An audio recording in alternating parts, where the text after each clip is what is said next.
Dog, I need this music to shut up. Okay, there we go. So much better. Alright. Let me share this in the meantime. There you go. And I'm gonna move this to my other monitor. Okay, I think we're good.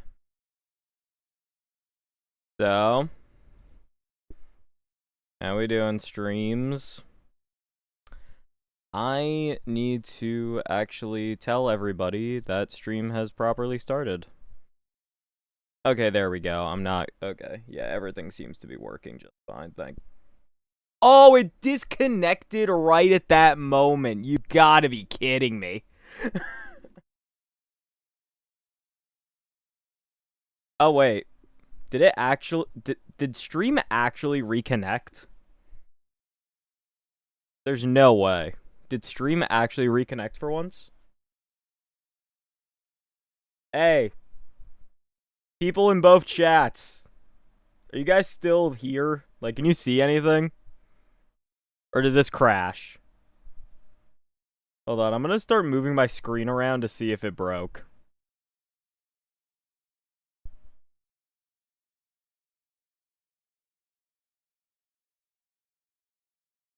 I can't tell. Oh, it is still here. Oh my god. This is the first time in history stream has died and actually come up. Oh my god. This is incredible. Guys, this is the best day of my life. Alright, let me quickly, remember... For those of you who are on YouTube, because if you're on my Twitch, you're definitely in the Discord. For those of you on YouTube who may not, feel free to join the Discord so you can get pinged for streams and videos. And sometimes I'll just harass people. I'm not gonna lie.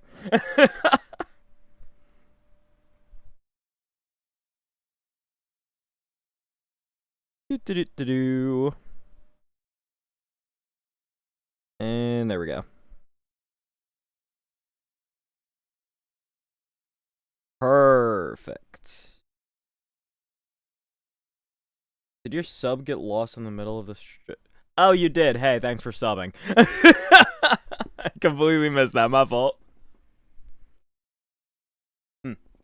Alright, let me quickly make sure that everything is still recording. I think we're good. Okay, we are good.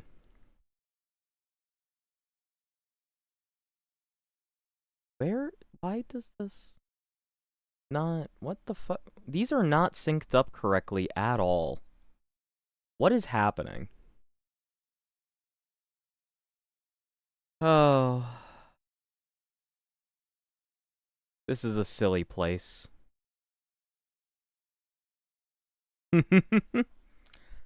Will we go over all the Trailblazers kits and 4 stars? Well, 3.x had no 4 stars. 3.x didn't have any 4 stars. I hate to tell you this. Also, for those of you who are trying to find the Discord, it is literally just in the description of this video. Or it should be. Or the description of the stream, my apologies.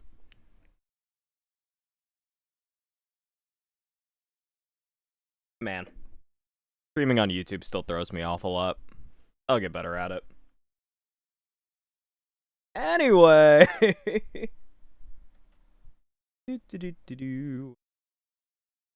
A whole year without a single 4-star. Yeah, we don't talk about that.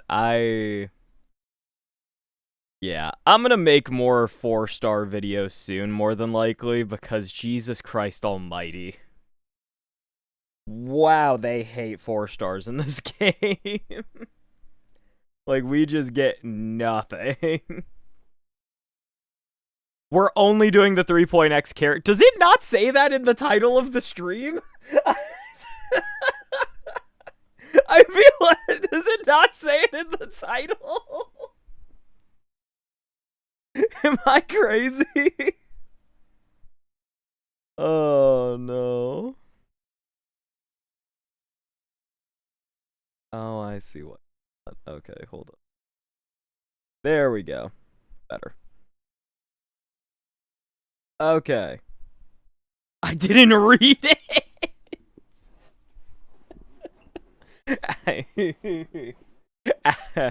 Average HSR player. Ask them to read. No. I will say that, like, I wish I could say something against this. The problem is that Cthulhu, who is, like, obviously very popular HSR creator, this motherfucker literally does not read. This dude does not read until he has to. So for his challenge account, for Quantum only, he reads. He did not read on anything else. So then the other day, he pulled Evernight E0S0. He did not look at any of the kit. So he comes into the chat and asks us what the hell does Evernight do. Me and Rory both give explanations of what Evernight does. He proceeds to go, boys, I have no idea what you said. I'm like, Catch, come on, man. Catch, you gotta be kidding me here, dog.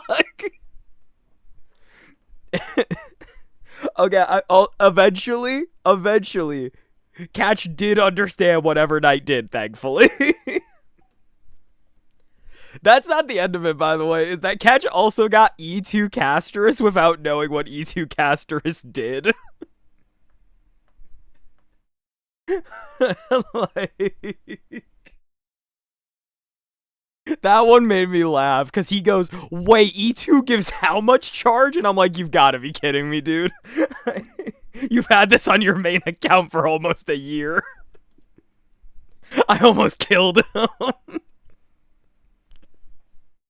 I own E2S1 Evernight and just learned what she did like a week ago. I'm gonna fucking strangle you. I'm gonna kill you. Guys, we're actually fulfilling the stereotype that HSR players do not read. And it makes me very sad. Oh, I got E6 Saber without knowing what E6 Saber did. Okay, honestly, that's more reasonable in my opinion. Because if you're E6ing a character, you're in it for the love of the game for the character.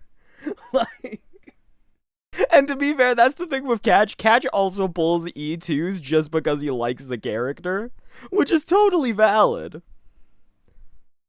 But read what it does! I'm okay. I pulled Acheron E0S1 without knowing what she did.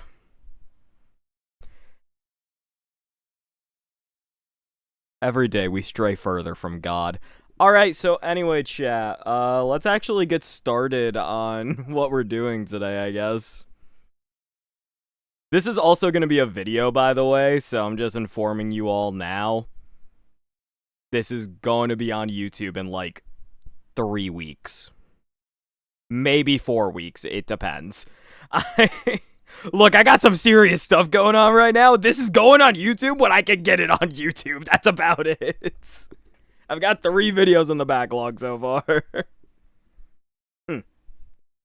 Alright, so today we are going to be ranking the kits for every single HSR character from version 3.x. So this is covering everybody from the Herta all the way to the Dalia. I gotta admit, I've still not fully decided on how exactly I want to rank them. Because the thing is, though, is that even if you're ranking, like, if you're ranking the kits, that is inherently, like, a meta conversation. The problem with that is still, there is so many aspects that go into ranking something in meta. Like, I can rank how friendly the kits are for free-to-play players. I can rank how good I think they are at, like, you know, like, max level investment, and then everything in between.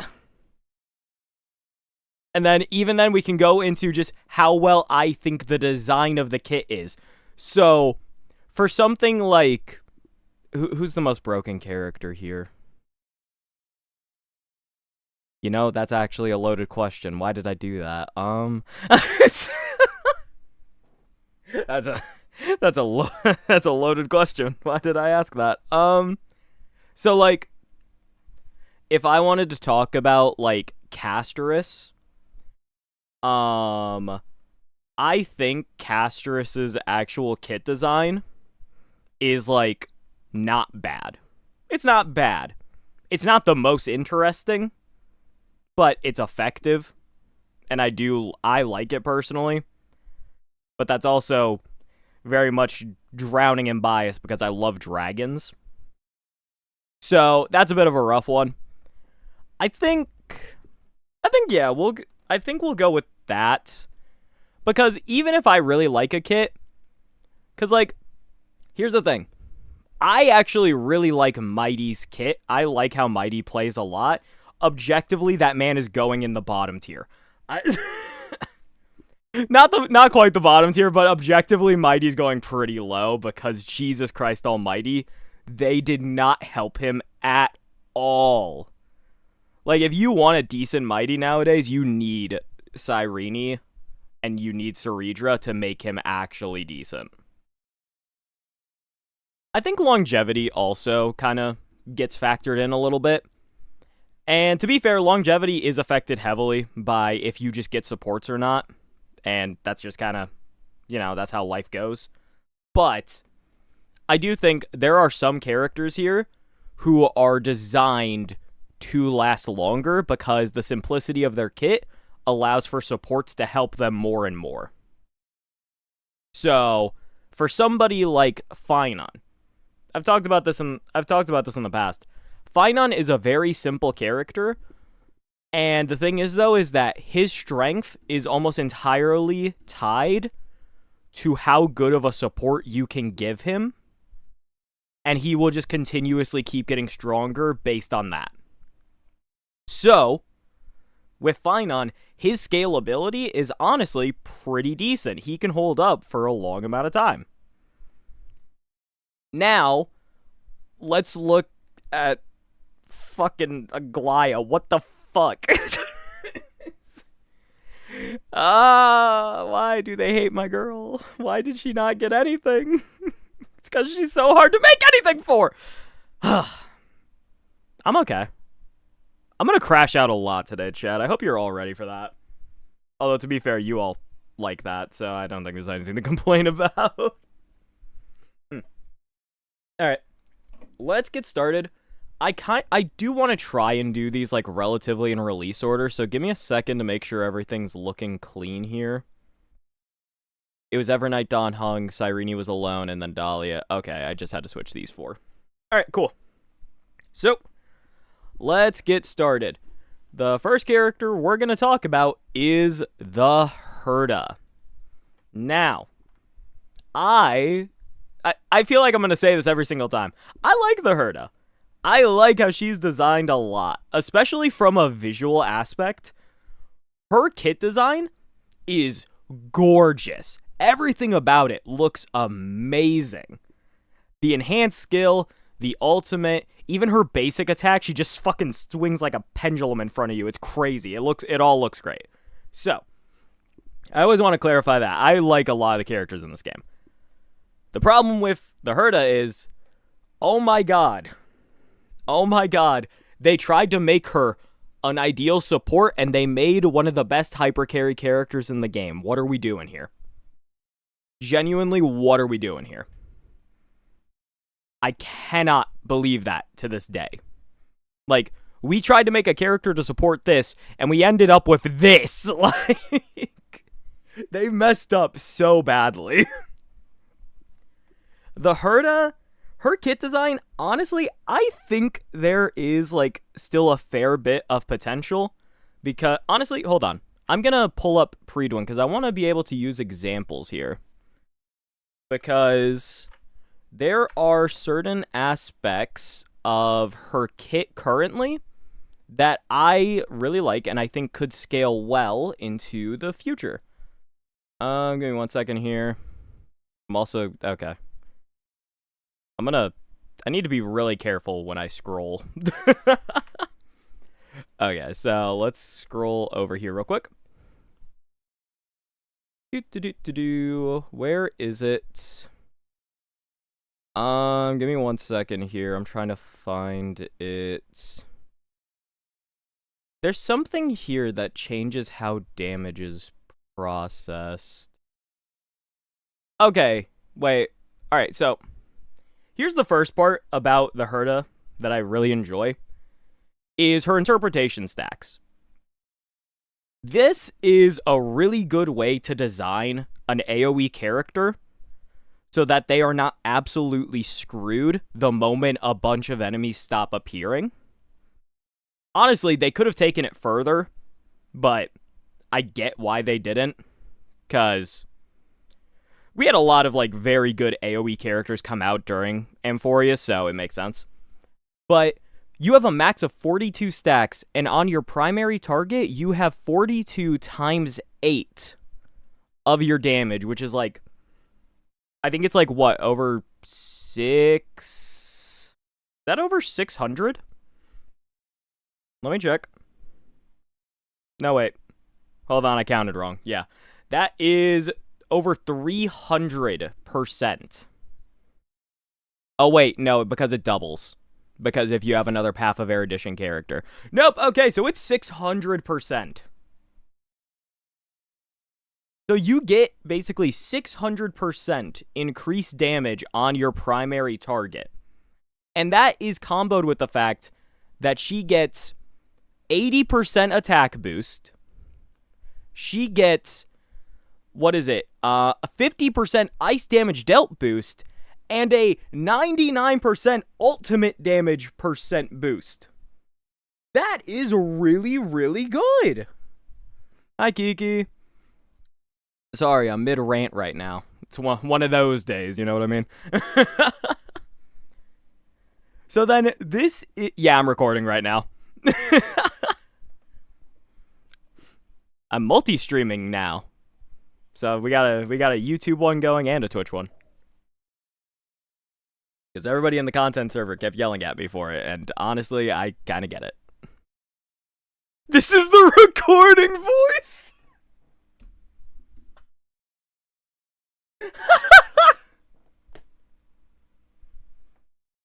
Oh, you're not wrong.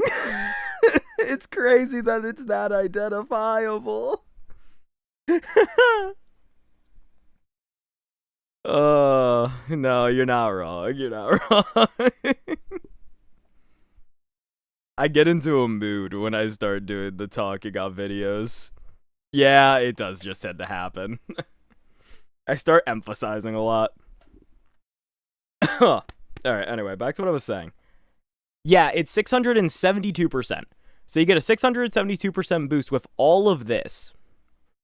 Then you also get 80% additional crit damage from her main trace, Message from Beyond the Veil, which if you don't activate this, you're going to hell.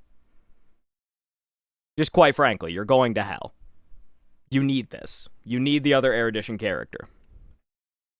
So realistically, her personal multipliers are not that bad. The problem is that it's hard to enhance her much more with just generalized buffs.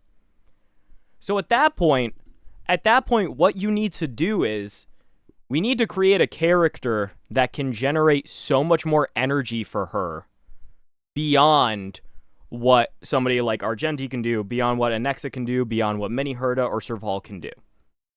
You need somebody who can generate more energy for her at a rapid pace, similar to that of Triby. And making that is difficult. Making somebody who generates energy like Triby, it's like, you're basically asking somebody who just designed like the fastest race car in the world, I want you to double the horsepower of it. That's a lot. It's a lot to ask for. So I understand why the quote-unquote ideal Herta support doesn't exist yet. Overall, I still think her kit isn't bad. It's just the self buffs, the amount of them, super nice, doesn't exactly go well with the future of supports for her. And also, there probably isn't enough scaling to kind of help her against 3 target fights compared to like full AoE fights. So that's also a bit rough. I think personally, I don't want to be too generous. Like I want to kind of put her in A, but I think realistically this is like a B. It's like a B design. I think that's how I'm gonna put it. Who's here now? Hi, Ava. I'm a lot more alert now. Now I'm actually like listening for the I'm actually listening for the chime now. mm. Ah. Is this ranked on strength? It's basically it's based a lot on overall kit design. So how well they scale with supports, how much into the future they're kind of safe from power creep, all that good stuff. Also, if I just like the kit and I think it's well designed, even if it's not popular, I'm gonna talk about it. So it's like, this is always my favorite example. I fucking hate Sireedra. I despise Sireedra as a character. I think she's one of the coolest units they've made in HSR. I absolutely think she's one of the coolest characters that they've made in HSR. I love it. Alright. Next up is my goat, Aglia. So, Aglia she's like the first character to truly have speed as her main stat. She needs speed to actually do anything useful in this game. You can get her as much attack as you want. You can get her a bunch of crit rate, crit damage. If you do not have at least like a fair amount of speed and then an action advancer to pair with her, you're not doing jack shit. It is actually that much of a difference. She was the first unit to really scale off that, and nowadays we have like Sireni, not Casteris, Cipher, and Hyestin, who all have speed as part of their kits. My biggest problem with Aglia, as much as I love her, her fundamental kit without E1 is fucking horrible. Her E1 is so important for her. And there's gonna be some asshole in the comments who is like a min-max master and says, well, you can either get you can ignore the light cone and get E1, or if you just get the light cone, then you could build her in this way. Jesus Christ. First of all, I would not really ever recommend, like, okay, for a normal person, the light cone is way more important in my opinion. If you are very skilled at this game, E1 is way more important in my opinion. Overall, this kit is still gonna make you want to like run up a fucking wall like a goddamn... I'm trying to think of like, what's that one Pokemon? It was like in the anime, it like shot magma at Ash from the ceiling. Was it Heatran? I think it was Heatran. Anyway, it's just gonna make you crawl up the wall like an insane person. E1 for Aglia feels so important, and not having it makes you feel like you're playing like a cripple, I'm gonna be honest.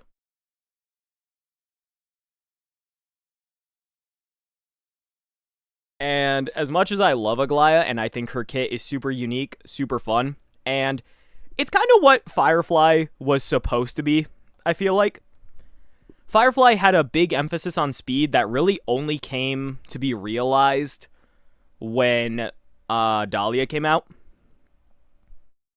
The way it is right now, I really just cannot put Aglia that high, and it makes me so sad. Because I love her so much. And she's an amazing bulldozer character. Like, because of the amount of turns she can take, and she does very consistent damage, you can just force your way through things with, like, now, like, a Sireni RMC Hyestin team. Overall, though, yeah, I think... do I really want to put her in C? Let me think about this.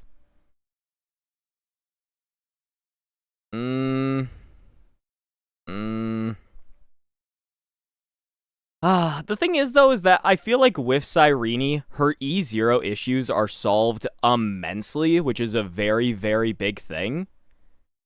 It's just, she's not going to scale into the future as well as anybody else. And that's where I'm kind of struggling. I'm going to put her bottom of B for now. If this starts getting too filled up, she's going to be the first person to drop down. Mainly because I don't know who's going into C currently besides probably Mighty. Poor guy.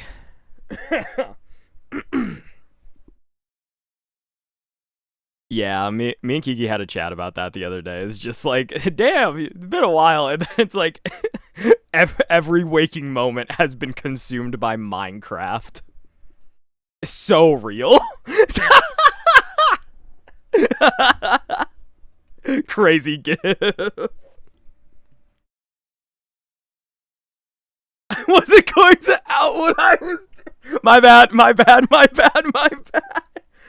Oh, hey, okay, let me go back to my job now. Hee hee. Let me go back to my job now. Anyway. Alright.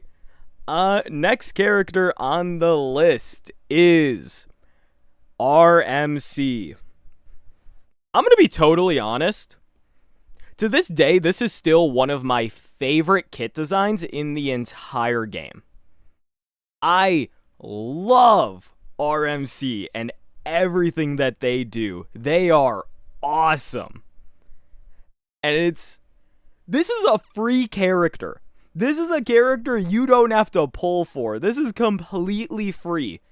You get 10% crit rate, a crit damage share, access to the newest damage type available in the game, a 100% action advance, and if you pair them with Sireni, you get you genuinely get a free sub DPS within your support. That is incredible. I love what RMC does. And they do it in a way that it's funny. It's still unbelievably broken, but it's not broken in the same way as other action advancers. You're not action advancing every single turn.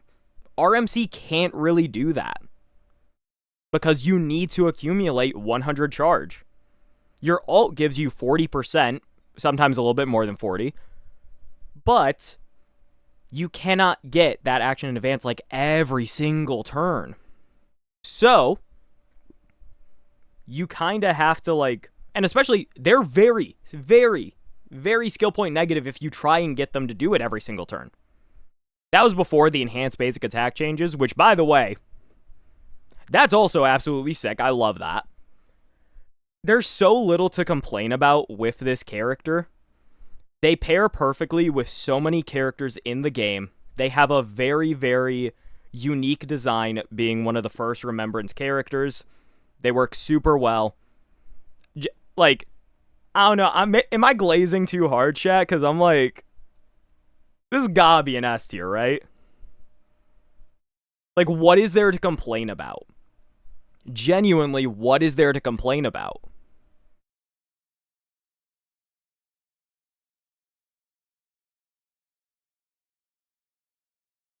No, not at all. You're not glazing. Glaze is deserved.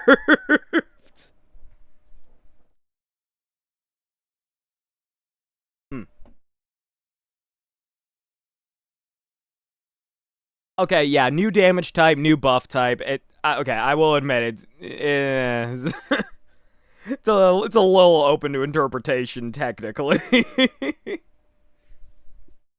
Also, Stella's chopped Kayla's better. Okay, here's the thing. I personally play Kayla's, but I am going to get shot if I put him on this list. So that's not actually true. We have a lot of Kalis fans around here. God bless. God bless. Anyway. All right. Oh. Oh. Oh. You know, honestly, I'm glad I'm glad Shy is not here today. Cause like, I feel like I'm about to have to shit talk quite a few characters. I have to join a different VC now. That's fair, that's fair. I was about to say I miss Shy. Yeah, they haven't been able to join as much recently. That's why I'm forcing them to play golf with me. Bye, Kiki. Thanks for dropping in. Alright. Can we create an F tier for this? Oh, that's mean. That's mean. Alright, next up on the list is Mighty. Okay, so I've not factored Eidolons too much into this conversation beyond Aglia. And, yeah. Mighty's Eidolons have genuinely scaled so miserably, it's insane. Like, man, it's rough out here for him. Also, there's another problem here. Mighty's best team now is going to have Sireedra and Sireni in it. Double Godslayer be God, and let's remember here, you can technically do like a triple Godslayer be God, I'm pretty sure. Because you can get one, Sireedra procs it, and then you can do the Sireni one to get the free action in advance and a Godslayer be God. At least I'm pretty sure that's how it works. I'm forgetting right now. I think that's how it works. So either way, you're getting a bunch more damage with them.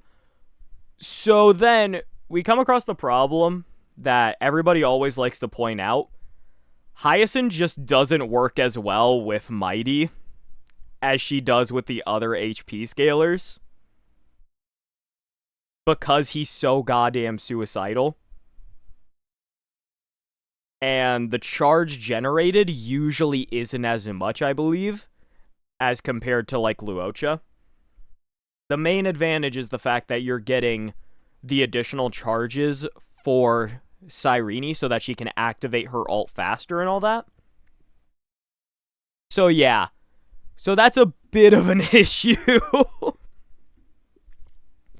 Overall, in that team, Mighty actually does relatively decent damage. And it's interesting because Mighty went from, like, the autoplay demon that nobody liked into genuinely what I feel is one of the more complicated DPS in the game because of the way that you have to play around Sireedra, Sireni, and Sireni ult timings. Like, I genuinely think Mighty gained a much higher skill ceiling as a result of that, and that's awesome to see. The problem is that you can just... in a lot of cases, you just go on to Casteris, press E, and it's a much better result. Which, hey, that says a lot about Casteris, because Jesus Christ, that fucking character and her best team. But, yeah, it's just rough. Like, there's no content really suited for him. A lot of buffs don't do as much for him. His new best team is, like, better elsewhere. His kit does not scale too well. And his kit is not portable at all. At this point, if you put Mighty without Sireedra and Sireni, you lose so much value. Like, you lose so much value at this point if you do not have him with those characters. There's just no portability there at all. It's just really, really unfortunate. Oh, man. This makes me sad every single time. He deserves way better. He deserved so much better. He was genuinely like the aura farmer of aura farming in HSR. And it's so sad that he got shot in the head repeatedly for how many updates straight? Like, that's depressing, dude. That's sad.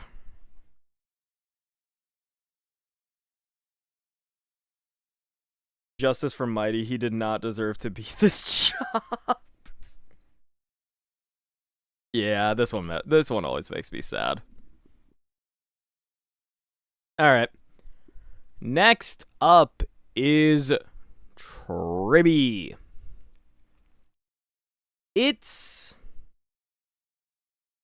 I'm always so unsure about how I feel about Triby. Because I think Triby is like... Okay. Honestly, I'm going to be so for real. Triby isn't as broken nowadays. This is going to be coming up in like a video next week or so. And I think I'm going to get crucified for that opinion. But I've already said it in that video, so it's already coming out. I'm already going to get crucified, so I'm going to say it again. I don't think Triby's that necessary anymore. Like, let's think about where Triby is best in slot. The Herta. Saber. Good talk. Triby, you're not going to be running Triby with Casteris as much because Sireni exists. You're not going to be running Triby with Anexa. You're not going to be running Triby with Finon. You're not going to be running Triby with Archer. You can. I will say you can. More specific scenario, but you can, and it will still work well. You're not running Triby with DOT. You're not running Triby with Evernight. And you're sure shit not running Triby in Break. You're going to run Triby in follow-up teams, but Ash Veil isn't out yet, so you want to know who the best follow-up character is? It's still Fei Xiao. And Fei Xiao ain't beating half the things easily that are currently available in this game, dog. Like, if we're being so for real right now, Triby has just not many places in this game currently. She's a generalist, so she will still hold up fairly well. But in terms of a best-in-slot scenario, Triby is not top of the top almost anywhere anymore. So I just want to get that argument out of the way. With that in mind, Triby is always a hard character to talk about because she is very, very unique. She has res pen boost. She gives increased damage taken. It's like a 50% boost in total, or more than 50%. She does actual decent damage of her own volition. And she is the best user of Dance Dance Dance in the entire game. Her Eidolons are a massive, massive benefit to any team that you will be running. E1, incredible. E2, combined with that E1, it is crack. She has great scalability, great portability, and she has a unique way to make use of her because you get the debuffs regardless, and if you don't care about her personal damage, you can just use her to spam DDD and get a lot of value out of that. Genuinely, Triby is a very, very versatile character. But again, goddamn, it felt like too much for so long. Like, being the best in slot for just about every good team for 7 straight updates,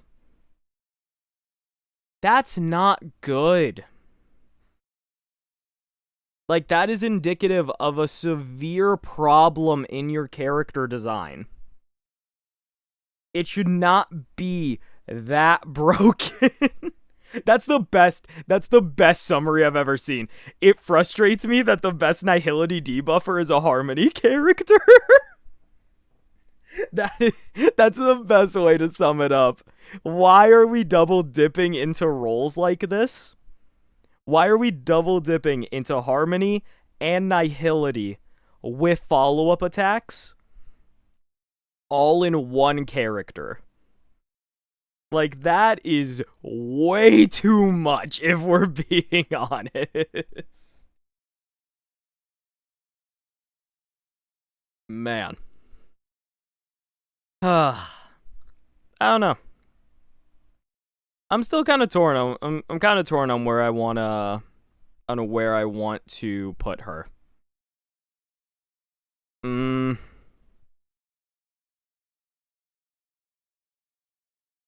Yikes. I feel like this is the hardest choice I've had to make today. I don't know why I'm, like, struggling, per se. Like, this really is not... It really is not that bad, but... Triby is always with you until tomorrow. Oh. Oh. Oh, jeez. Okay, I will say E0S0 Triby has so much less value nowadays. And again, her best in slot team is really only 2 characters at best. So, I really think Triby is best in slot for Jingliu and Blade since they can't use Sireni. Oh, that's rough. That's a rough one.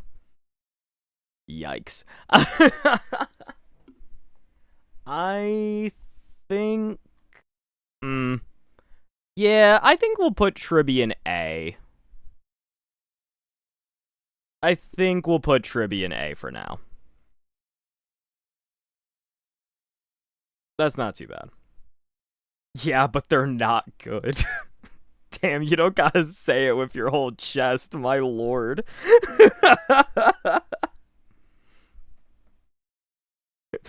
Those poor characters. The DDD defs helps too. Yeah, I mean, that's a lot of the value if we're being honest. Like, that is so important. Okay.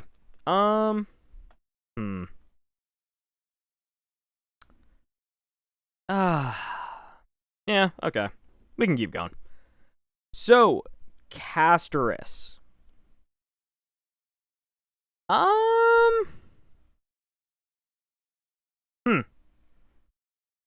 Okay. So here's the thing, is that Casteris is, like, the most reliant character on her exact team in the entire goddamn game, I feel like. And it's really not close, unless you're already an older character. Because, like, Break without Dalia, fucking rough. Fucking rough. Cassie without Hyestin, if, like, you're kind of running with, like, a corpse. Like, she took herself to the underworld at that point. That's how it feels. And for any character to be designed so reliantly on one specific character is always a bit rough. And at the same time, that's part of team building. I do think she has a lot of interesting aspects to her. Like, the way you gain charge is super interesting because your teammates can just get their ass beat, and there you go, you get rewarded for it. She has ways to drain HP, and she gets rewarded for draining more HP, which, once again, very, very interesting. And the overall damage is solid. And again, it falls off a cliff if you really don't have, like, Hyestin and the other best teammates, but that's a lot of the characters at this point if you don't have the best in slot teammates. I'm saying all this because I did not have Hyestin for a while, and oh my god, it was torture. I don't know.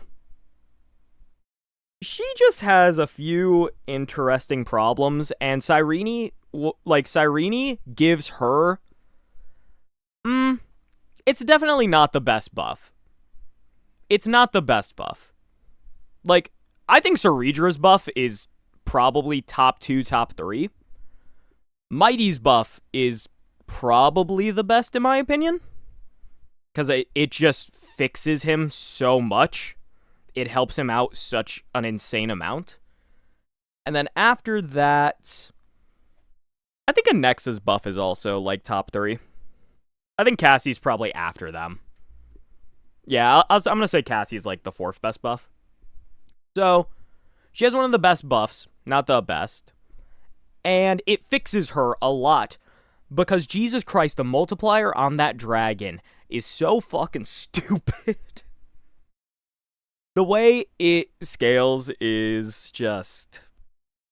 That dragon explosion really will not do as much as you think it will at normal charge levels. And the fact that you can overcap it now and it gets more powerful if you have like a single target enemy, the actual explosion, it gets so much stronger, which is super nice.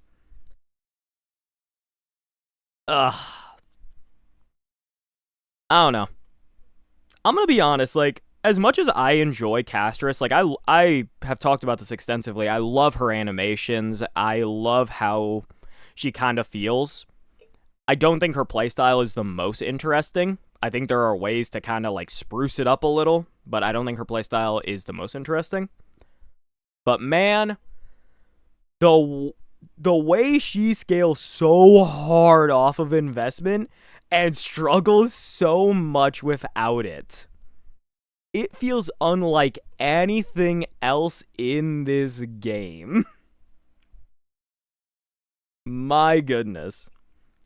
Also, kind of to do with the HP thing again, she's very limited in what you can actually do because, man, there's only so much you can do to increase HP of your teammates, dog. There's only so much you can do to increase the HP of your teammates. Like, I think the potential future from here is also pretty grim because of that exact scenario. Like, Sireni was the end-all, be-all. You're not going to be able to top that in any way, shape, or form going forward. So, global passive. I'm not going to lie, global passive really isn't a factor for this. Because, I don't know, like, everybody cross your fingers here, knock on wood. Right now, she's the only character to have a global passive. And it doesn't seem like we're going to be getting another one anytime soon. And it is one of the most nothing burger global passives they could have done. We were all worried because of the precedent it set. Nothing has happened. Literally nothing has gone on since then. Yeah. I think in terms of an overall kit, I'm going to put her in B. Like, I like it. It's got some unique aspects. But man, the scaling on this is fucking horrendous. Oh my goodness. Yeah, the global passive just doesn't actually do anything. Like, oh wow, I didn't have to reset my MOC run. Yay! Like, okay, wow. You saved me 10 minutes. Appreciate it. I'm gonna be honest, it really doesn't matter that much. Make her abundance, make Ika a follow-up, reduce healing, but keep the HP %. But what the hell are we talking about? Imagine Blade SP with a global passive. If they give a global passive to a man, I'll give out $25. Man, that's not happening in this update, I can tell you that much. Hey, 5.x? Maybe. 4.x? No shot. We literally don't have enough male characters for any of them to get a global passive, dog. We know of a grand total of 2 people, 2 guys who are gonna show up and be part of the cast. Like, Blade's coming back, and we got Ashvale. That's it. That's literally it. We are working with nothing. They hate men. Hoyoverse is the embodiment of kill all men, chat. Oh, man. I'm already tired. I feel like I've yelled for so long. Alright. Let's keep going. Next up on the list is Anexagoras. Remember, chat, do not call him Anexa. He will shoot you.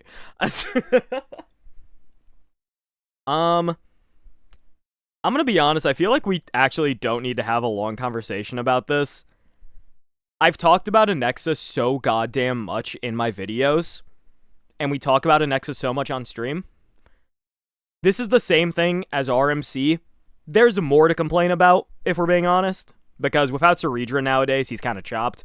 But he is extremely versatile, being able to actually be used in all 3 endgame game modes, very rare.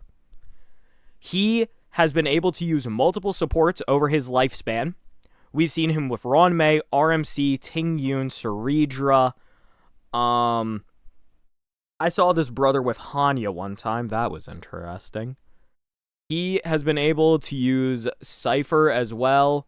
Pela, Bronya. Bronya's actually still really good for him, surprisingly. Like, his versatility, his overall strength for what he is incredible. He is able to be played as a sub DPS as well, even though, obviously, as a main DPS, he just holds more value. Overall, he has just an insane amount of value for people who are not able to pull often, or who are, you know, if you ever need, like, just a low investment character, he fulfills that perfectly, with also some of the best scaling in the game if you just get Sireedra. I will say, if you want the best of the best team, Sireni, Sireedra is absolute demon time for him. He becomes so much better. The one place we can kind of fault him is, without those 2 characters nowadays, his performance goes down, like, a lot. His Eidolons are not great, and you should always be investing in your supports if you really want to make your team overall better. But sometimes the DPS have nice Eidolons. Anexa's like E1 and E2 are okay, and then after that, you're really not finding much more value. Yeah, overall, he does have a few more issues, but it's pretty negligible when you really look at him compared to everybody else on the list. So, also, he wasn't even that broken. You had to work to get, like, really good clears with him. And he was just a character who could really take advantage of what he was given, because he is so unique. Yeah, he's going in S tier. I really like what Anexa brings to the table.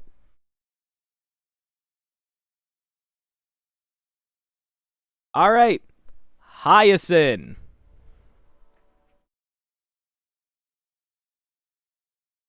I'm a fucking hater, chat. Alright, let me move her back. This is always such a hard conversation. It's not Hyestin's fault. But every single piece of content in this game was actually skewed towards Hyestin for so long. And even then, she's so good that she can just overwrite things that are meant to be bad for her. You know Sam, the guy who punishes you for healing? It doesn't matter. Hyestin just works through it. You know the Ecor Memo Sprite? The guy who literally can insta-kill you if you do not have a shield? Hyestin can play through it. That is, like, biblical levels of greed. That is not real. That should not be real. I hate it. Like, she has a cool design. Her actual healing numbers aren't even that incredible. It's the fact that she just gives you so much HP, and she's so good at constantly topping you off and preserving that HP. And with her light cone, like, giving speed so she can do multiple actions, and you can take away HP from your teammates, which for every other Remembrance character besides frickin' RMC and Aglia, because they hate me, is such a massive benefit. My biggest problem with Hyestin specifically is the fact that the character is one of the biggest examples of really not feeling complete in their best team without that goddamn light cone.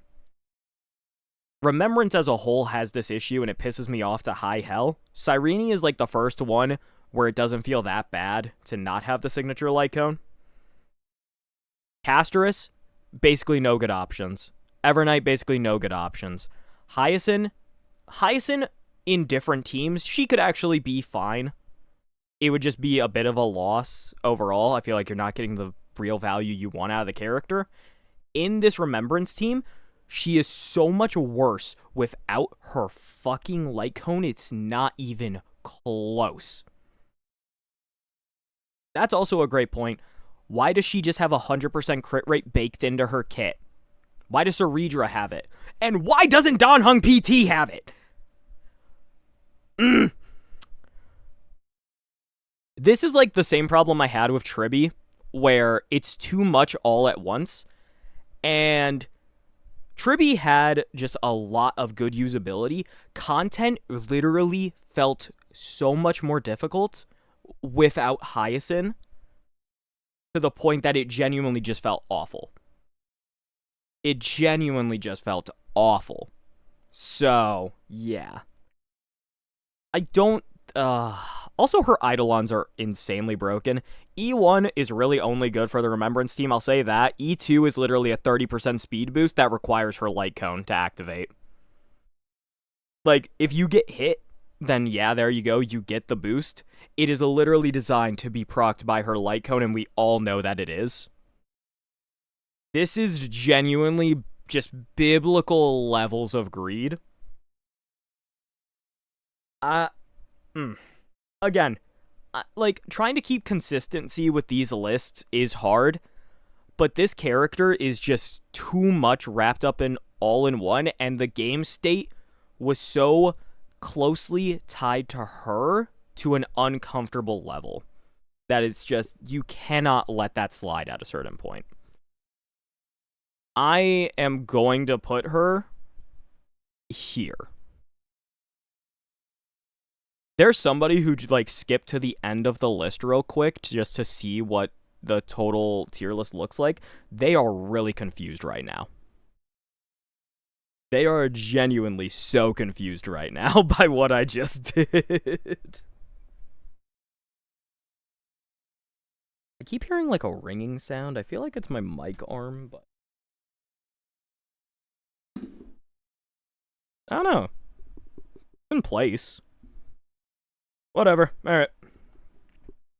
You could completely remove her damage and she would still be meta, but then the devs gave her stupid damage. Yeah, the fact that she can do, like, one, like, she can literally hit for up to, like, 500k and it's normal.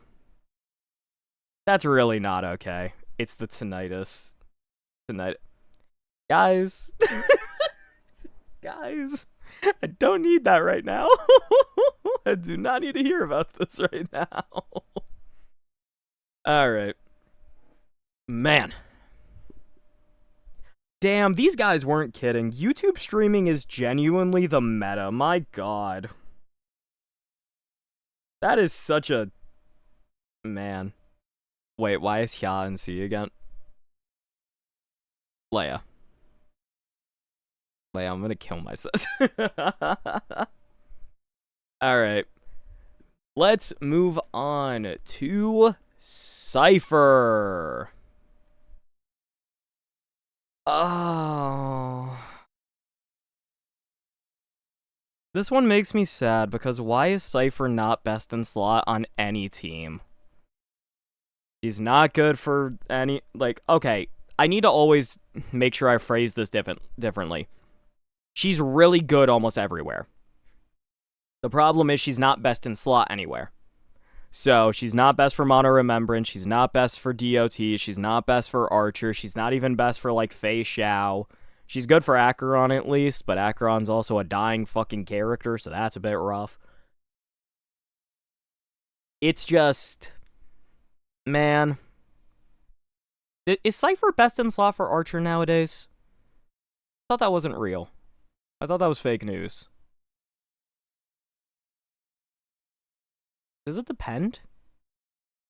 Oh, actually, wait, I did. Somebody in the server was talking about that, actually. The metagame keeps changing so fast. I'm actually too old for this. Alright. Anyway. So, it's just a hard call, dude. I like a lot of what Cipher has to offer. Like, okay. Cipher offers a lot to your team. 40% vulnerability is not nothing. With her light cone, 24% defense shred with also a massive speed boost. Cipher has one of the strongest ults in the game because it is just based on the damage of your team. That shit is so fucking cool. Like, my god, I love it. And then she can be built to be super fast and make her a constant attacker, just constantly backflipping, hitting opponents. It's all really nice. And the other thing is, it isn't that broken. It is a good addition anywhere. It may not be the best in slot, but it's a good addition anywhere. And it's strong. It's just not the best. She has good future proofing too, since she can be very SP positive. And again, that amount of damage boost is always, always, always gonna be nice. Like, overall, everything that she offers is solid. I think one of my biggest complaints is the fact that if you want to get the full value out of her as a follow-up character, which is what I thought she was meant to be, you need to build her at 200 speed and kind of sacrifice her personal damage a little bit, which feels so counterintuitive. Like, that's just not as fun. You want her to be fast, obviously. Her multiplier stops scaling at, I believe, 170 speed to get her 50 crit rate. So now you have to get another 30 speed on top of that to get her to be the best version of herself in the teams that she is actually used for. And it sacrifices the other part of her kit, which is her damage dealing capability. Which, again, how many other characters is that really the case when they are made in mind with supporting, like, a follow-up character? Because, like, Moz doesn't have to really do that. Topaz isn't really doing that. Triby can do that, but Triby also doesn't have to do that. So that's already a bit rough, and it's a similar amount of damage amp, which is also interesting. You're also getting SP positivity out of Triby. It's... yeah. It's a bit rough. And with the addition of Sireni and RMC, this is a great point. True damage doesn't contribute to your total, and those are two of the best characters in the game right now for a lot of teams that Cipher might be running with. So that really is going to bring down a lot of her value. I think she's designed fairly well. It's just so many of the other characters in the game do not allow her to really make use of that kit, since if everybody's broken, nobody's broken, and Cipher just isn't broken enough to the point that she is just kind of pushed out of the way. I think we're gonna put Cipher in B. Do I put her above the Herta and Casteris?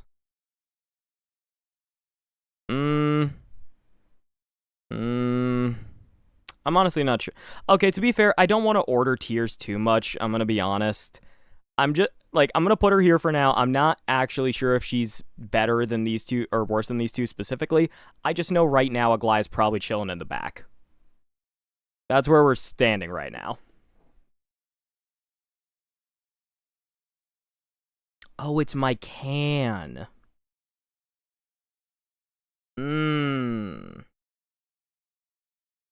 I see...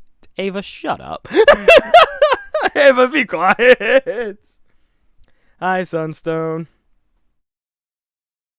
Oh, man. This is gonna be a two-parter, I think.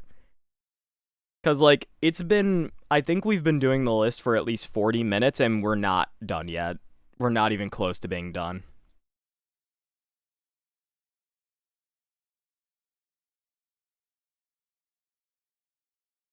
Alright. So, next up is Finon of Ides Elysiae. I'm gonna be honest. We already talked about him a little at the start. I like Finon a lot. I think Finon's pretty cool. He scales basically entirely on how good his supports can be to give him just more strength in his ultimate. And he has a lot of good tools at his disposal with the Meteor, the counter, which is the best designed counter in the game. That counter is literally better designed than Unili and Clara, because it action advances enemies, which is what I've been begging for them to make in a sustain for the longest fucking time, and they don't do it. And I don't know why they don't do it. Anyway, he is just really strong. He gets a lot of, like, he gets a lot out of those supports that currently exist in the game. I will say, the potential from here is difficult because he basically has his absolute best supports all available right now. Let's say we're not doing a sustainless team. I know many of you are probably viewing Finon from a sustainless angle, and admittedly, I kind of prefer viewing him from the sustainless angle, because in most cases you're probably ending a fight in one ult. But if we're looking at like DHPT, Sunday, Sireedra, or Sireedra, Sireni, DHPT, then you're getting the infinite ult, you're getting double meteors with a bunch of additional damage, and then you're getting sustain with an additional attack boost from the dragon. You're getting a lot of core flames all out of that. And that's honestly not too bad.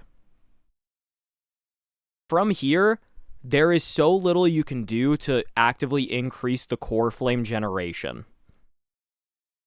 Because Sunday, the fact that Sunday gives 2 with ult and skill,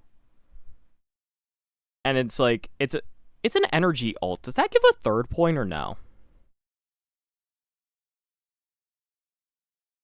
I've honestly forgotten. Because it's an ability being used on him, which is a point for sure. But I thought he also gets a point if it's an energy generation ability. He gives 1 with skill, 2 with all. Okay, so it is 3 points. Yeah. So Jesus fucking Christ, how do you improve on that? Like, you can't improve on that reasonably. You would need another energy generation ult that is selectable. You need a skill that can also select your target. And then you need straight up better damage amplification than Sunday. And it needs to be like... And if you only give 2 points, it needs to be significantly higher than Sunday. And this is a great point too. He's an action advancer, so you get another use of Finon skill, which gives you 2 more core flame stacks. How do you exceed that in a character design? Also, let's just remember, Sireedra gives 2. Or Sireedra gives 1, I mean, sorry. Sireedra literally gives a 1, and that's it. Because her ult is goddamn damage for some reason. I'm never going to get over that. That's the one part of Sireedra's kit I still hate. I don't understand why it's a damaging ult. Anyway. So, yeah. I like what Sireni does for just about every other Chrysos heir in some regard. There are some that I think are stupid as fuck, but we don't talk about that. What she offers to Finon can be decent. I just don't think it's overall amazing. I don't love it personally. Like, she would probably be the first to go, in my opinion, if you're going to upgrade Finon in that style of team. But, yeah. If you can make a better support for him, he scales just really well off of his supports. It's just hard to improve on what is already so good for him. His personal Eidolons work really well. He has a great light cone that, I'm going to be honest, if you don't have it, kind of sucks. You're kind of going to struggle a little bit. And yeah. I don't know. I like Finon a lot as a character specifically, and I think he's built super well because he can tackle all the modes, and you don't need that much investment to make him competitive, which is super nice, and I think that reflects pretty decent character design.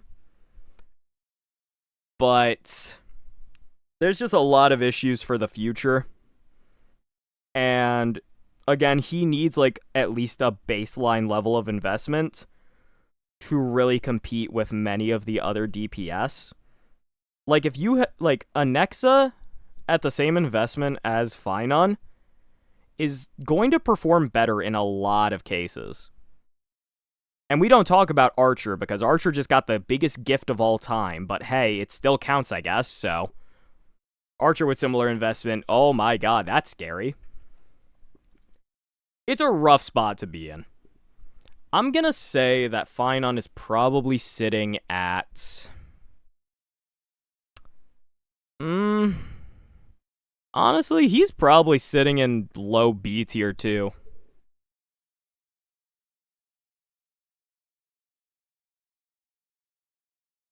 I'm half tempted to make a B-. Because,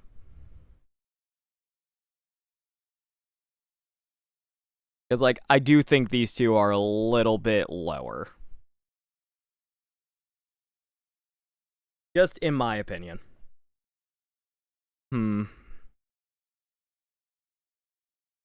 I think I'll leave a B for now. I'll leave a B. Alright. Next up is Archer. He pisses me off because he is designed so much with one character in mind. If you do not have that character, it is so fucking bad. He is not fun without that one character. If you have that one character, he and Sparkle are designed so perfectly for each other. It's incredible. It is amazing how well those characters synergize in every aspect of the game. He has a unique playstyle that nobody else has. You get a bunch of skills, you use all your skill points to just constantly keep increasing your damage. He has follow-ups built into his kit to regenerate SP, which is the most important thing for him. He needs his SP, and they actually give you a way to alleviate that struggle. He has a powerful ult as well, so that you are rewarded, and you get something more than just SP. You get a shitload of damage. It's a 1,000% multiplier, which is sick. And once you get past Sparkle, his other slots can honestly be pretty varied without too much, lacking, honestly. It's pretty unique, it's pretty nice, and I enjoy it a lot. And he has one of the more interesting possibilities with Sustainless, which is a double action advancer. You put RMC with Sparkle and probably Cipher, Silverwolf, somebody else in the corner, and you action advance him so that he'll get true damage all throughout his main skill, and it results in a bunch more damage, and you can kind of work around the SP, you can kind of work around the SP negativity there.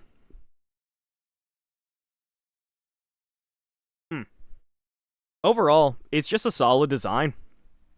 There's not really much to complain about. All of his traces help him a lot. He has really solid E1, E2 that I like a lot. He has good characters across the board. Again, Sparkle exists. This isn't... I'm not trying to factor this in, but the fact that you can basically get an entire best-in-slot team for him just by playing the game is absolutely insane. Let's never forget that. That is absolutely crazy. Overall, yeah, there's not really much to yell about here. He's just a very unique character with a really cool designed kit. I like him a lot. I don't use him at fucking all, but I like him. I like what he does for the game. I am going to put him in A tier. He's above Triby. I think making a unique DPS moveset is a bit more fun than just a really strong generalist, I'm going to be honest. Like, I think it takes a lot more effort to make a compelling DPS character like Archer than it does comparatively to Triby.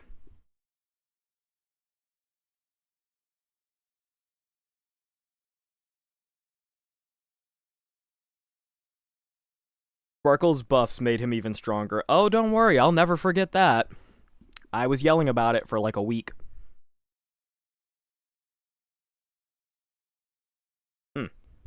Alright. Saber.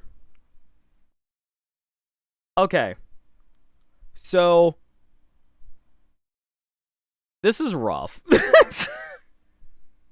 I have a few issues with Saber, but guys, I really like Saber, genuinely. All damage DPS is cool. She has the same sort of thing as Triby, where you regenerate energy relative to your teammates. Like, basically, you need the ult, and that's, like, you need your teammates to ult a lot, and that's really good. Like, you can get high ult teammates like Sunday Triby, and it's a lot of fun. It works really well. You pair her with Danhung PT, it feels amazing. She feels really, really nice with those teammates. Her Eidolons are kind of mediocre. The scalability there, not great. The other biggest problem is probably the fact that Sunday and Triby were very highly needed characters in other spots. So giving them to Saber was a bit of an issue. That was it was a bit hard to warrant giving them to Saber. The other thing is, she had a very, very poor free-to-play cone options. Her options were not very good. Her personal cone was a massive, massive jump for her. Like, it really wasn't even close.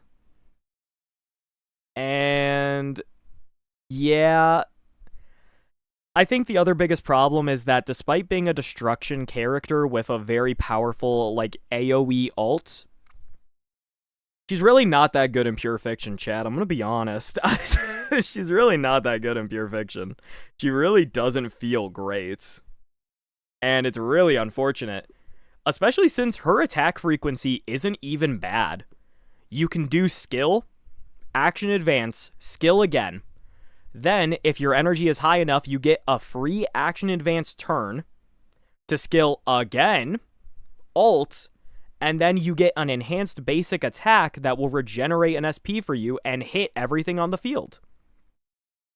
It's a super unique loop, and it feels really good because it syncs perfectly with an action advancer. You are constantly getting a lot of attacks. You don't feel too much like you're going to be struggling on SP despite how much you want to consistently skill with her.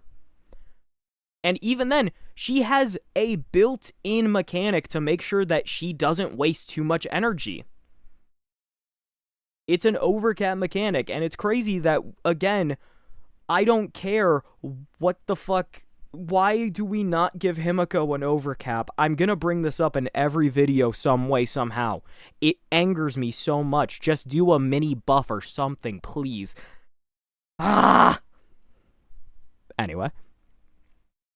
I do genuinely think she has a very, very fun and cool kit.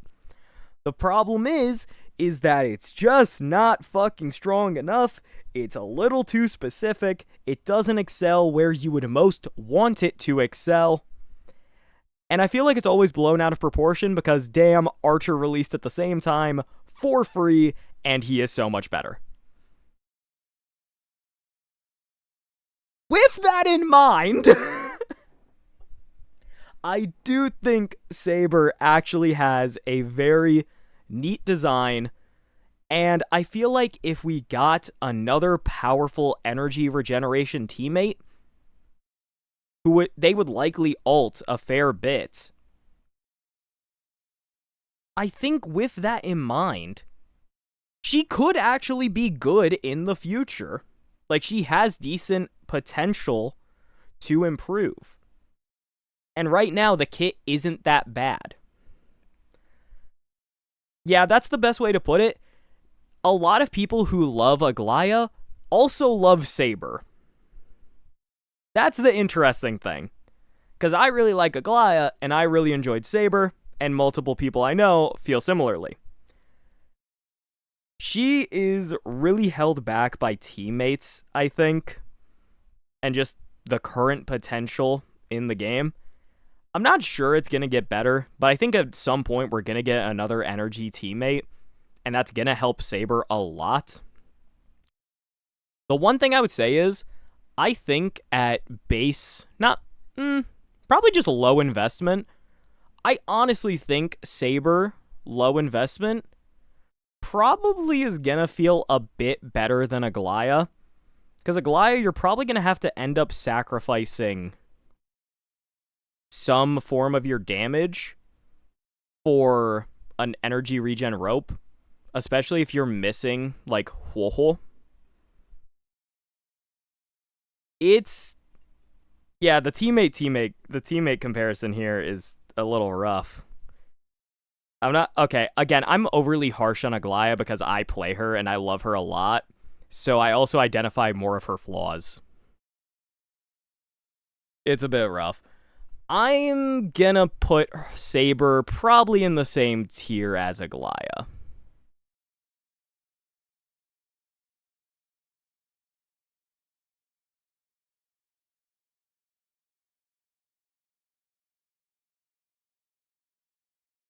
I wonder if I'm being too harsh on them.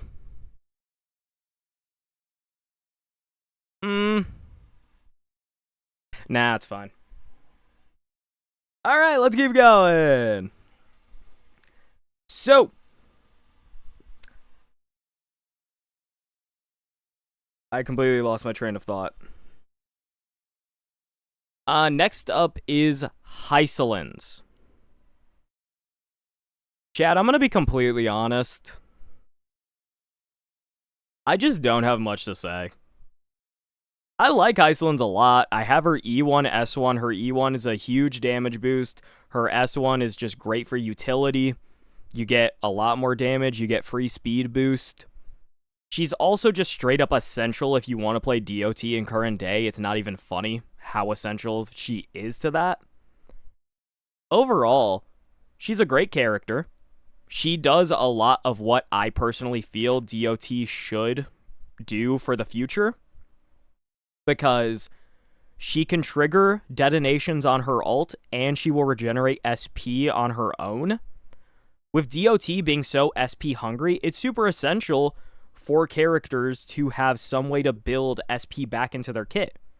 That is why they changed Black Swan to be able to basic attack more often, because DOT is so goddamn hungry. They changed it to that, so that way you're not losing out on too much value by just having Black Swan basic attack. You're still getting all of her buffs, all of her arcana, but at the same time, you're still going to be able to skill with Hyestin and Kafka, who are your main essential characters at that point. That's, okay, not a conversation about Black Swan, but I love what they did with her. Just want to say that. But Hyestin has a great base design. There isn't much to complain about. She has good scalability. The thing with DOT is just always the fact, if you don't have the entirety of DOT in some way, shape, or form, you're going to struggle. Hyestin without Kafka or without Sireni, kind of useless. Kafka without Hyestin, Kind of useless. Just with Black Swan, that's not going to do enough. This is a team that is the most dependent on each other, I feel like, in the entire game. It's probably close with them in like mono rem, but I think DOT is the highest just needy team in the game. I feel like that's the way to put it. I mean, I like Hyestin's a lot, and I think she has like a pretty solid kit design. I don't think there's anything to complain about. She has a lot of power behind her kit, but at the same time, you need to be able to make use of it with these certain teammates. I think the biggest struggle for Hyestin's is that she has absolutely no portability. She can't go anywhere else for the most part, and she needs specific teammates. And that is a really limiting factor. So, I'm between top of B or bottom of A.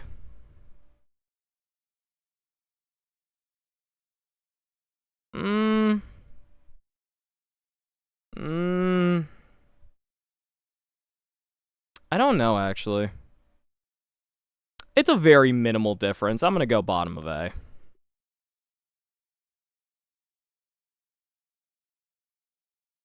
What the hell are you guys talking about? Oh. We're not talking about Jiao Cho today. I don't want to be depressed. Anyway! Oh my god, we're finally getting near the end here. And we're 30 minutes away from 2 hours. Alright, cool. Next up is Sireedra. Chad, I'm gonna be honest. 4.x has screwed her so hard so far. I was really hoping there was gonna be another character that would make use of Sireedra, and then everything would make so much sense. Like, Sireedra is in fact just this perfect character for the new DPS. She's absolutely awesome, and, you know, she's really cemented her niche. Nope, Sireedra is useful for exactly, like, 2 to 3 characters. And the third character is basically completely dependent on if you have Sireni. That's rough. That is rough. With that in mind, I love what she does. It is a completely unique niche. It is an awesome way of kind of abolishing the action advancer archetype by instead of making your character just go again and do the same attack, the way you're doing that same attack is through Sireedra's duplicated skill. That is awesome. That is a super unique way to get around no action advancer and still giving it a bunch of power, because the skill damage is being amplified an insane amount because of Sireedra. I like that a lot. It is a super unique way to do that. But then we go back to... They had this weird fascination with Sireedra becoming a DPS, because they gave her 100% crit rate, they made her ult do damage, and I believe at least one of her traces also is damage-oriented. Let me quickly check real quick. Let me pull it up. Okay, so yeah, so here's the 100% crit rates. And then increases her crit damage by 18% up to a max increase of 360%. Why? Just genuinely, why?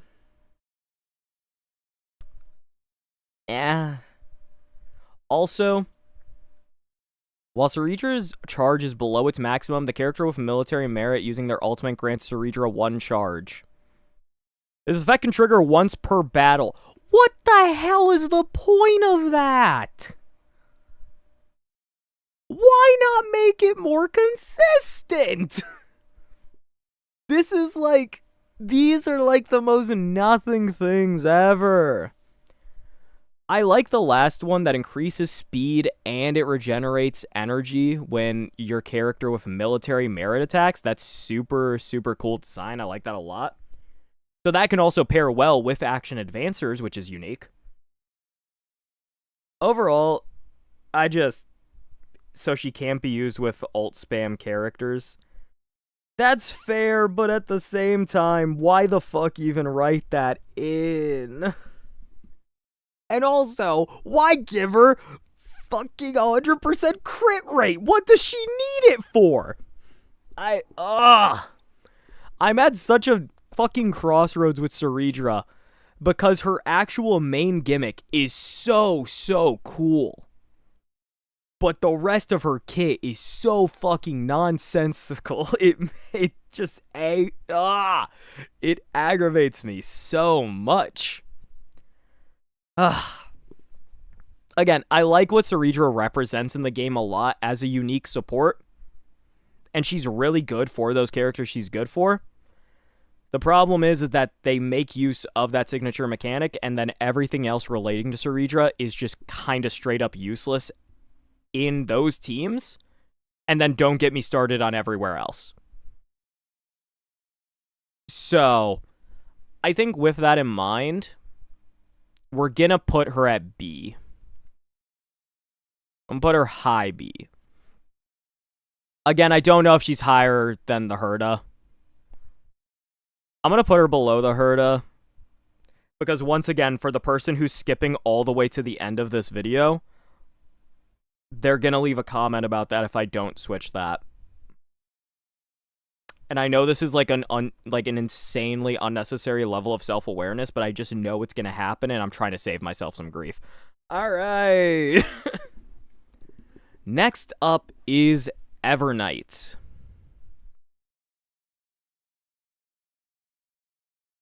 Fuck you all, I don't care. I'm letting the personal bias win on this one again.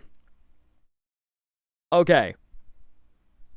The fact that they basically made a character into a pseudo support and an extremely powerful DPS, that's a little questionable. Because it's just kind of like Triby. And again, that's a lot of power. But she just has so much uniqueness to her kits. I love the Memoria stacks. You can, like, every time you get hurt or every time you proc a Hyestin skill with the light cone, you're gaining Memoria stacks. You can do a lot of AoE damage. I love that her ult gives her basically an enhancement, but at the same time, you're increasing the damage you deal and the damage the enemy takes, so it can be used supportively. She has a built-in speed boost so that you don't have to worry as much about her speed and can focus more into that personal damage, which is what I would like more often than not. Hey, Cipher, why do they hate you? And her portability itself is amazing. She does not need Hyestin in the same way that Casteris needs Hyestin. It's helpful, yes, but she can work without that. If you just get that Hyestin cone on an RMC, which, by the way, one of her best teammates, bar none, is RMC, who's completely free. I love when they do that. That is so much fun, because now you have just two core pieces of a team ready to go. You can make her work so well with a variety of characters. And it's not going to work as well as, like, a fully invested mono remembrance team, obviously. But it's still competitive at low investment. And she can be used in multiple scenarios.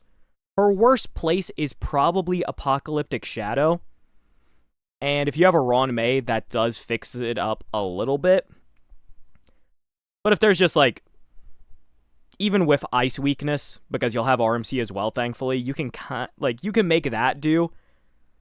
Anything else, cut the mic. That's not going to work out well. I just love everything that she offers as a supportive character, and the fact that she is so strong in a DPS role, because all of those buffs also apply to herself which is kind of crazy. Like, again, that's the part that's probably overtuned, because she offers so much to the team and to herself when it really could have just been one or the other. Both is just greedy. Both is overwhelmingly greedy. And that's probably where she's getting docked the most. So, I will drop her out of S tier. I know, like, they did way too much for her kit. They did way too much compared to everybody else. So, I'm going to put her next to Triby. But, yeah. I love what she brings as a low investment character, the same as Anexa. And she still needs certain characters to succeed the same way as Anexa does. I think it could be worse. It's just, At least Anexa's mainly good as a hyper carry. Being that good as a supportive character and a DPS and a sub DPS, and also not even needing most of your ideal characters, it's a little much. It's a little much. It's just a little. Alright. 3 more. Don Hung PT. He's sick. I love him so much. He's so cool. And the nice thing is, he contributes damage. It's not really meaningful damage. It can be kinda okay. But for the most part, you're mainly getting incredible sustain out of him. You're getting good buffs. And you're getting SP positivity, which is what your sustain should bring. That's what sustain should do, is they should more often than not be SP positive so that your main characters have more to work with. That's such a nice design. The fact that he can offer follow-ups too, and again, they're not the most powerful thing in the world, but it's follow-ups, meaning he perfectly pairs with follow-up characters or characters who rely on consistent attacks in some way, shape, or form. Like, that's why I think he pairs so well with DOT, because he can also proc Kafka follow-ups, which is super, super nice. His ult, you're getting free shield refresh, so you don't have to worry as much. The fact that it's an automatic shield with the dragon just swirling around, and it action advances relative to the character you put it on, and you can abuse that by just using a character who attacks a bunch. It feels really, really nice to use DHPT. He is very, very strong. And he works for basically everything that's not an HP scaler. But again, I think a generalized sustain is a lot better compared to a generalized support. It doesn't feel anywhere near as bad, because it's just inherently not as strong, but it's still something that everybody wants, and what I think should be a standard. He hits on everything I feel like we should have with our modern sustains. So as a result of that, he's going in S tier. I'm also a Don Hung simp, so... To be fair, I'm also a March simp, but... Broken is broken. I accept it. At least the character I like is broken. Alright. Alright.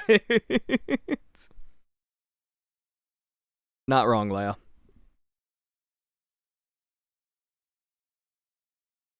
Are you guys still arguing about Saber? It's been like 20 minutes. Alright. I'm gonna snooze the ad on Twitch. Alright, last 2 characters. Sireni. I don't care that she needs a team of all remembrance, or like all Chrysos heirs. I understand it takes 20,000 years to get her ultimate. I understand her kit design is weird because they also make her into a pseudo DPS instead of just a support. Her kit design is so cool. The fact that it specifies Chrysos heirs. There is a unique buff for every single Chrysos heir, with only like 3 of them being kinda bad to mediocre. The rest of them are honestly pretty cool buffs, with some of them being groundbreaking or extremely incredible. I think it is an incredible design. And the fact that you have the option to do damage is really, really good. Because her buffs can really only make so much of an impact once you have used them. And for some characters, you're never going to see the Sireni attack because their buffs are one-time use because it just makes more sense that way. And it makes the game more fun that way. Like, Anexa getting to action advance himself so that you can end up with like 32 shots into an enemy, compared to if we just gave Anexa like a 40% defense shred. Which one of those is more fun? Which one of those is more genuinely interesting and gives you more actual skill expression? You tell me. Like, it's a very clearly the action advance one. I understand the kind of concerns there of not enjoying that it names specific characters. To be fair, it's naming like 12 fucking characters. It is designed for a group, not just a path, which we already have characters that are completely dependent on paths, which is Herta and Acheron, 2 characters that people really love. Guess what? There are less options for both of those than there are with Sirene's buffs. I genuinely like a lot of what she brings to the table. One of the dumbest things about her, conversely, her Memo Sprite is functionally useless in just every single way. There's basically no reason for her to have a Memo Sprite. There's no reason for her to have it. It doesn't actually do anything on the field. It doesn't have any sort of presence. It functions identically to a summon, which is not the same thing, so why the hell did we even bother bringing it out? Her actual buffing is not the best, and it's funny because adding true damage to all of the Chrysos Air teams is actually really helpful. The problem is, once again, you're only adding it to the Chrysos Air teams in most cases. Her Eidolons are also absolutely insane. E1 is kind of fucking useless, and then E2 is genuinely unbelievable. And E2 actually allows her the ability to be played in other scenarios, because I've heard about this, that you run Sireni with Saber, because an extra ult is absolutely amazing for Saber, because that's where her core source of damage comes from. It is genuinely a very unique character design. And I get that people hate it so much because of how specific it is. And especially the fact that it came at the absolute end of the... At the absolute end of Amphorius, which kind of diminishes the value because you're not really getting anything else from Amphorius going forward. At least for now. So you're kind of losing out on a bit of that value there. But Sireni is still really good for these characters. She is the best in slot for just about all of them. And the actual core mechanic there present, I think, is amazing. And as specific as people think it is still open to 12 whole characters. We were just talking about Sireedra, who's only available for 2. And even then, Sireni still can be used with more characters than other specific supports because free true damage and then a free ultimate. That's really nice when you really think about it. I feel like I'm going to get like crucified for this, but I genuinely love Sirene's design a bunch. I think it's really, really unique. It's not nearly as broken, I feel like, as people think it is or complain that it is.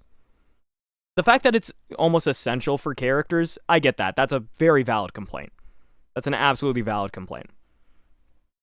But I'm putting Sireni in A. I just don't know where in A.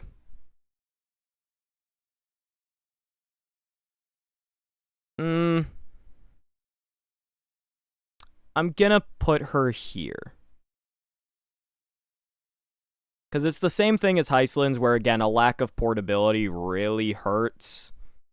And then this, like, just how specific they are also really stings. But again, I genuinely like what Sireni offers a lot.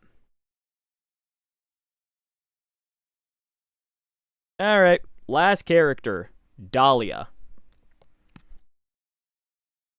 So I want to clarify, I really like that Dalia's in the game. I'm happy that Boot Hill's good now. Firefly's good again.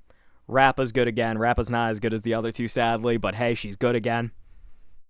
I really, really like what Dalia offers to the game, and it was absolutely needed. Break fucking sucked. Break was struggling so much. It really sucks, so I'm glad that something was done to alleviate it. She fits in perfectly with the support, but also will do a bit of damage archetype because she contributes to breaks a lot. Excuse me. She contributes to breaks a lot. She offers a little bit of that break damage in between them. She can implant weaknesses, which is what you want your support to do. You want them you want your support to contribute a little bit more than just increase damage and all that, or just one singular aspect, which is like the weakness break efficiency. You want a little bit more. With all of that said, Dalia is so fucking stupid. Why the fuck is the mechanic called Super Break and you can just ignore the break part of it? I understand that it does less damage when they are not broken. It does significantly less damage. I understand that. Why the fuck is the break in Super Break being ignored? Also, her traces. She is built so specifically with Firefly in mind. Luckily, Boot Hill can just make use of anything nowadays. But you want to know, like, something that's just fucked up? Both of those two can take advantage of just about everything the Dalia has to offer, except for, like, one specific aspect. Where is she? Hold on. No, wait, that's the Herta. God damn it. I saw the... Let's go to the Dalia. Right here. Right here. When an allied target adds weakness to an enemy target, increases speed by 30% for 2 turns. Boot Hill can take advantage of that, because he can implant physical weakness. Boot Hill can actually do something about that. That's sick. If an ally fire character implants a weakness, deal extra toughness reduction, and then regenerate 10% of max energy. How many people can use that one, huh? Alright, so that's already not great. But then it's the fact, it's specifically when an ally target adds a weakness. You want to know who can't do that? Rappa can't do that. So, out of the 3 main break DPSs, one of them's just objectively worse. One of them is just worse. And the crazy thing is, by nobody else being able to take advantage of that energy gain. Do you know how good energy gain is for Rappa? She needs her ult to do anything. And they just made it impossible. They just said no to one of your... By the way, again, zoom in on this part again. One of your 3 break DPSs just got completely invalidated by this writing. One of them gets everything. One of them at least gets the speed boost, which is so impactful. One of them gets taken out back to a Denny's parking lot and shot. What are we doing? I just... Oh!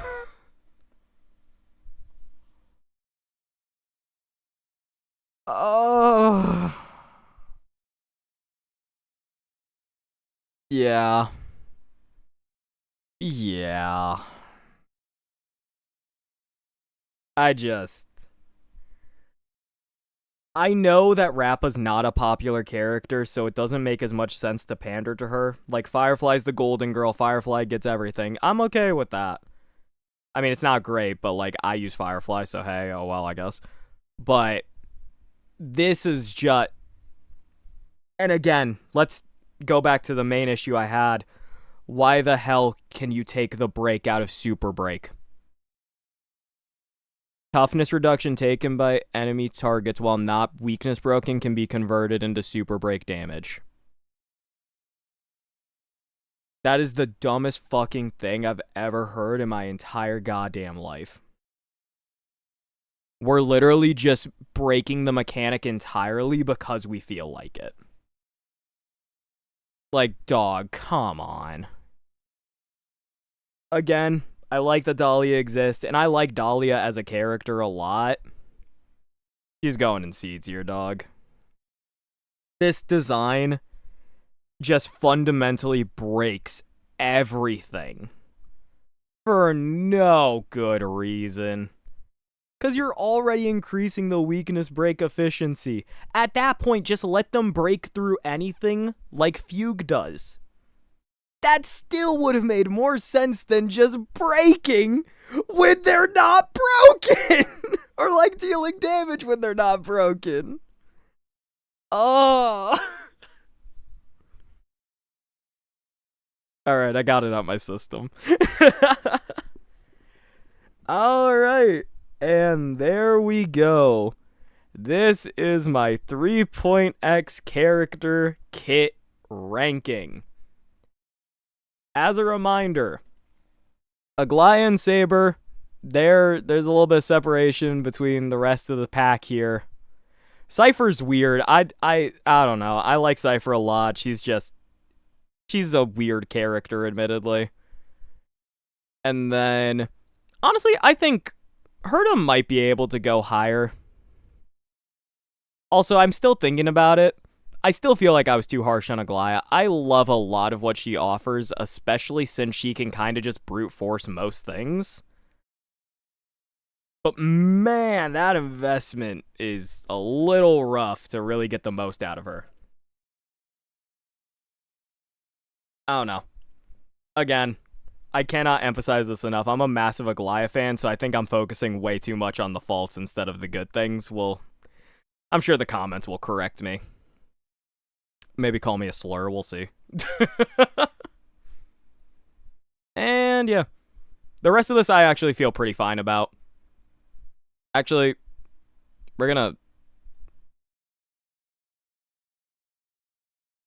I feel better now. Okay. Alright, that's gonna end it off for today, so I really hope you guys enjoyed. This was a bit of a different video, and also, this has taken 2 hours. This is going to be a 2-part video. Because, man, I cannot edit this all into one video without it being probably an hour. Because I enjoy getting very in-depth, and I like ranking everybody, so hey, that's my fault, I suppose. Anyway.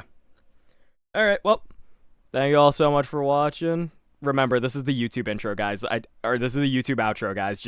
We're not leaving yet. We're leaving soon, but not yet. So anyway, thank you all so much for watching. Really appreciate it. We've got more good videos coming out soon. So I will see you guys then. Bye bye. Alright, now let me stop that recording real quick. There we go. Okay. Chat, I'm tired. So that was a lot of yapping. That was a lot of yapping. I think this was still faster than Chewy's list. That's horrifying that I've been here for 2 hours. And this is still faster. Oh, God. Alright, anyway. Anyway. Ugh. There we go.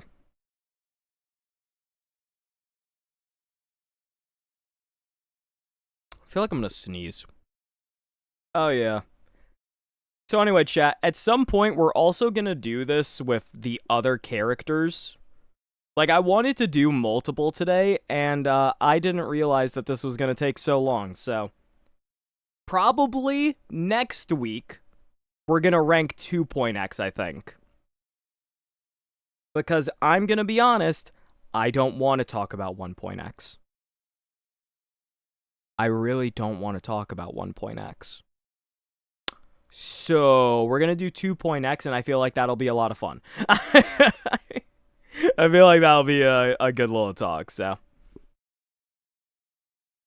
I also need to make a 4-star video at some point. I don't know, I'll get on that. You should rank 4.x.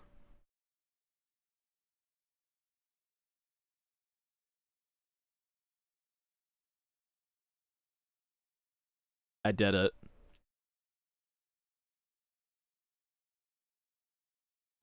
I did it. Alright, anyway. Oh, man. I'm still upset about Jingli Yu. Yeah, that's just... Yeah. We don't talk about that. We don't talk about that. Alright, anyway, we're gonna call it for today, chat. This was fun. We'll probably do it again. I want to do this again at some point soon. Well, put out a little announcement for it. Alright, well, let me switch over to the ending screen. Really appreciate you all coming out. Good times, good times. And, yeah, next stream should be tomorrow. I'm gonna try and stream with the other creators. They wanted to play Super Battle Golf.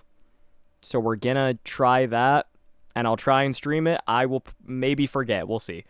Anyway, bye everybody. Bonk.